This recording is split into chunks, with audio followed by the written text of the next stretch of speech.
اور جو لوگ اس سے بھی بچ گئے ہیں، شراب سے بھی بچ گئے، تمباکو سے بھی بچ گئے، گٹکے سے بھی بچ گئے، وہ کیا کرتے ہیں؟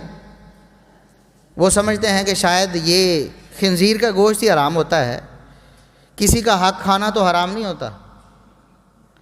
لوگوں کا حق لوگ جری ہو کر، بہادر ہو کر کھا رہے ہیں، اپنا حق سمجھ رہے ہیں۔ کسی کی زمین پر قبضہ کر کے کھا لو، کسی کی جائیداد ہڑپ لو، کسی کے پیسے مار لو، اور اس کو بہادری سمجھا جاتا ہے کہ میں نے کیس لڑ کر جیت لیا ہے۔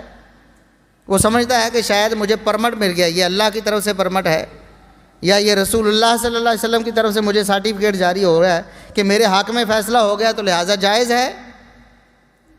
رسول اللہ صلی اللہ علیہ وسلم نے فرمایا کہ میں محمد الرسول اللہ صلی اللہ علیہ وسلم بھی فرمایا، میں بھی اگر فیصلہ کروں، میں بھی انسان ہوں، انسان ہونے کے ناطے میں کوئی علام الغیوب نہیں ہوں۔ اللہ جانتا ہے نا کسی کے دل میں کیا ہے، کسی نے حقیقت میں کیا کیا ہوا ہے۔ میرے سامنے کوئی بندہ آ کر چرب زبانی سے، زبان زیادہ استعمال کرنے کا اس کو فن ہے، اچھا بول لیتا ہے، اپنا مقدمہ اچھا لڑ لیا اس نے، حق کسی کا تھا، اس نے مجھ محمد الرسول اللہ سے فیصلہ کروا لیا صلی اللہ علیہ وسلم۔ میں نے فیصلہ کر دیا، نبی اور رسول نے فیصلہ کر دیا کہ مجھے ان دلائل کو سننے کے بعد لگتا ہے کہ حق اس کا ہے، لیکن حقیقت میں حق دوسرے کا تھا۔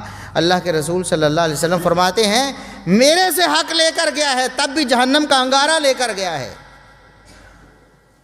تو آپ ان عدالتوں کو سمجھتے ہیں کہ اس عدالت سے میرے حق میں فیصلہ ہو گیا ہے تو سب ٹھیک ہے؟ لوگوں کا مال ہڑپا جا رہا ہے،